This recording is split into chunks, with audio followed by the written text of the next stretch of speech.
Welcome to What We Can Learn from Serbian Libraries, presented by Ashley Will and Nancy Moos. Ashley is the reference librarian in the Rock Springs Library, and Nancy works as a librarian substitute at the Salt Lake County Library, and both of them attended at Emporia University, where they got their library degree, and they have a wonderful presentation for us. So go ahead and, Ashley, you want to start, or Nancy? Yeah, I'm starting. Okay, go. Yeah, we are both in our last semester of completing our Master of Library Science degree through the Emporia State University, Utah cohort. Oh, great. Okay, so the first question is, where is Serbia? Serbia is a relatively small country in Eastern Europe. It is a country with a long history predating the Roman Empire. You can see in this photo the influence of many cultures in the bricks of the fortress in Belgrade, from the Roman, Austro-Hungarian, and Byzantine cultures. Warfare has impacted the country for centuries, the most recent war being the NATO intervention in Yugoslavia in the 1990s.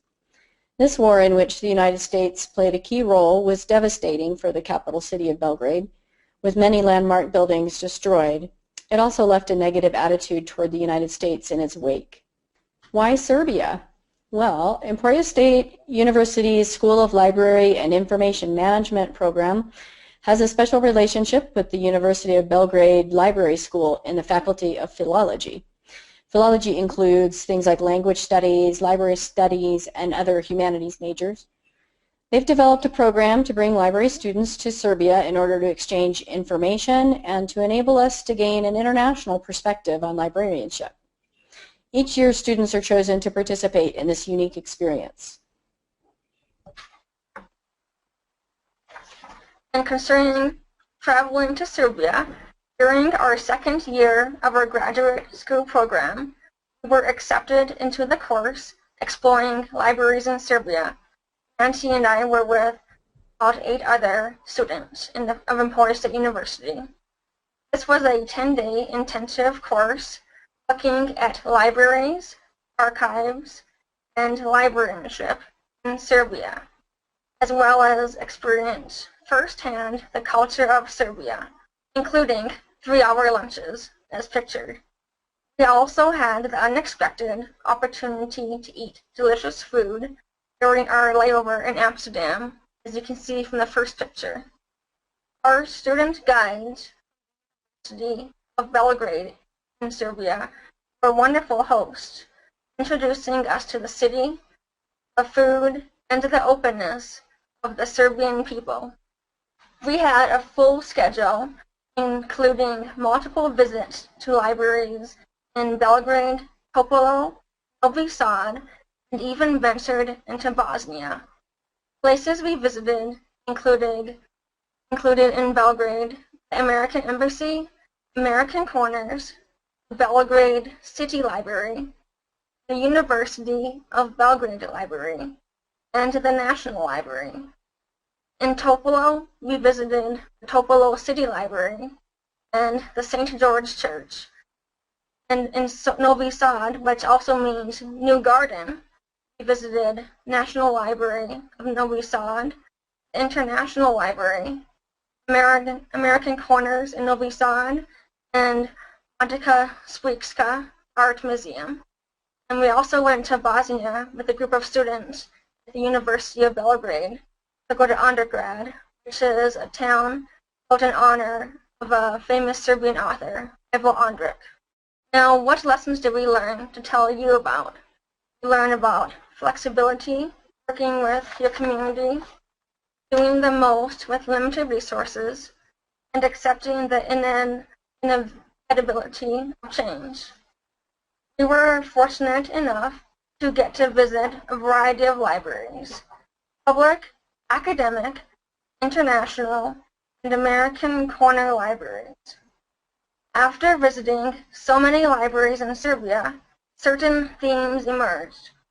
Each librarian in our group took different lessons from the experience, but we believe that certain elements stood out for most of us. This includes the importance of flexibility, working with your community, doing the most with limited resources, and accepting the inevitability of change. First, I will talk about flexibility, which involves sharing resources, creativity, and continuing education, which we'll relate to. With limited funds, it is important for the American Corners libraries and public libraries in Serbia to be flexible, to use resources, and to create a welcoming place in the community. The American Corners in Belgrade is housed in the Belgrade Youth Center, which has a 3D printer. The American Corners is flexible by borrowing this 3D printer. When the American Corners in Novi Sad appeared, there was often graffiti with hate speech on the walls outside. Using young adults' love of graffiti, staff were flexible and created a mural with them which promoted positive messages instead. And the University of Belgrade Library shows its flexibility by instructing staff with all levels of expertise. Staff workshops at the University of Belgrade Library included advanced Google for librarians, cultural digital librarians, digital storytelling, and culture of digital marketing. All of these are useful. It does not assume that librarians already know about using advanced Google. My favorite example is the graffiti, because I can definitely see some teen librarians getting teens involved to create a mural in the library or inside, promoting positive messages as well. And meeting community needs is also a big issue in Serbia, as well as it is in the United States. And this can involve makerspaces, testing centers, and generally being what the community needs. When we were at the American Embassy in Belgrade, Serbia, Stacia Clifton, the Information Resource Officer, who is in charge of several American corners, including those in Serbia, told us about her experiences managing the American Corners institutions in Serbia and elsewhere. And if you didn't know, American Corners serve as a platform which offers information and programs about the United States, cultural programs, study in the United States, and English language learning. Books are also available to check out, modeled after American libraries. The American Corners we visited expressed that they seek to meet the needs of the community. At the American Embassy in Serbia, we learned that there are makerspaces in the American Corners libraries. And an example of libraries meeting needs in Serbia is in Serbian American Corners, where unemployed women made jewelry from recycled materials, which were given to the Red Cross. Also, programs at American Corners in Belgrade offer English classes and TOEFL test preparation centers, which made a lot of the community needs because they want to learn English and also study abroad. And TOEFL, T-O-E-F-L, is a standardized test measuring English language ability of non-native speakers who wish to enroll in English-speaking universities. And these classes are very popular in Serbia. We also learned about doing your best with limited resources. Monetary resources are scarce in Serbia, as they are in many library systems in the United States. The International Library in Novi Sad was an excellent example of a library that gets creative with its limited resources. The area for the library is tiny, so the librarian, Liliana Kozier, designed a way to use all the space in this high-ceiling building. She had a narrow catwalk constructed so there would be a second floor without losing the openness of the room. It was also an effective way to display more books. Our group brought with us books for their teen collection, and they also actively solicit donations from various embassies and community groups. Since their budget is as tiny as their library, they also have active programming and language skills for all ages, with game-oriented children's and teens programs that were low cost. One such game was a proverb matching game using Serbian and English proverbs. An example is like the English proverb, you don't mix apples and oranges, and how that relates to the Serbian proverb, you don't mix frogs and grandmas. These kinds of games teach a much more sophisticated understanding of language. The overall feeling at this library was one of openness and eagerness to share and learn from each other. Dealing with change. Serbian libraries had many challenges following the war of the 1990s. There was rebuilding to do, but it also sparked an interest in upgrading and rethinking libraries. The libraries in Belgrade found ways to honor their past while meeting the changing needs of the community. They took this opportunity to design new kinds of areas to meet social, recreational, and informational needs of the residents of Belgrade. They created community gathering spaces and made history accessible. This is a postcard image of the old National Library of Belgrade. It was destroyed during the 1990s during the war. Some of the books, this was kind of a neat when we toured the new facility, some of the books had been recovered and were placed in these great display cabinets in the current building, so you could see what it was like.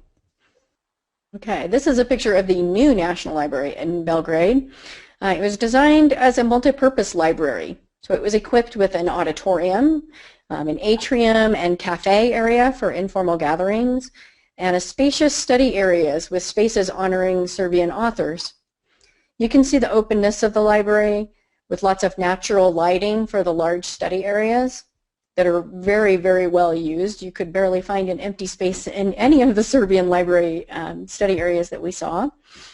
On the top right, you can see the words of a Serbian author that were engraved on the glass dividers, complete with editing marks.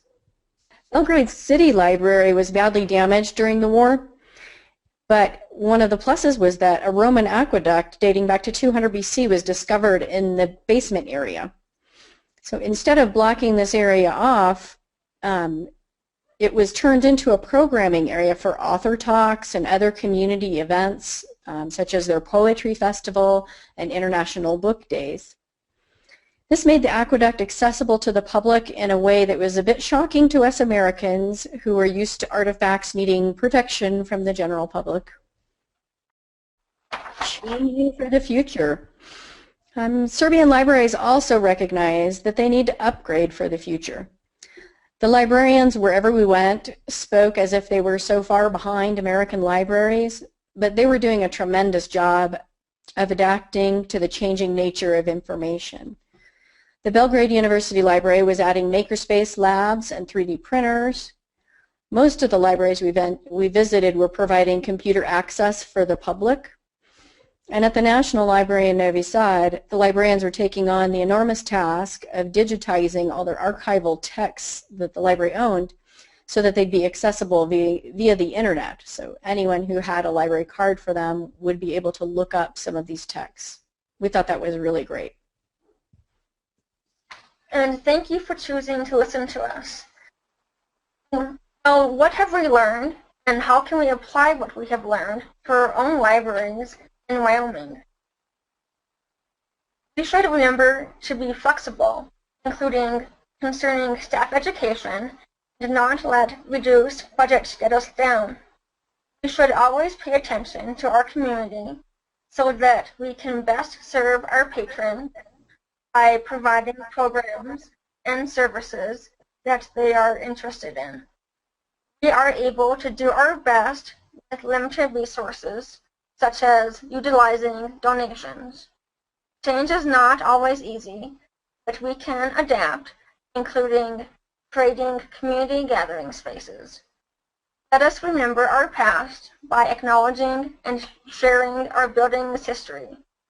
We should embrace the future with new technologies, including makerspaces and 3D printers, because they bring people to our libraries who may not visit us otherwise. And also, a very special thank you to Emporia State University. I would like to thank Emporia State University, Emporia State University Study Abroad Pebble Grant, Emporia State University School of Library and Information Management Pebble Scholarship, and especially a Professor Dr. Andrew Smith and Professor Dr. Alexandra Bernas in Serbia, because without them, none of this would be possible. And we hope that you have learned a lot and have enjoyed this webinar at the Wyoming Library Association Virtual Conference. Thank you for your time. Thank you, Nancy, and thank you, Ashley, for a wonderful presentation.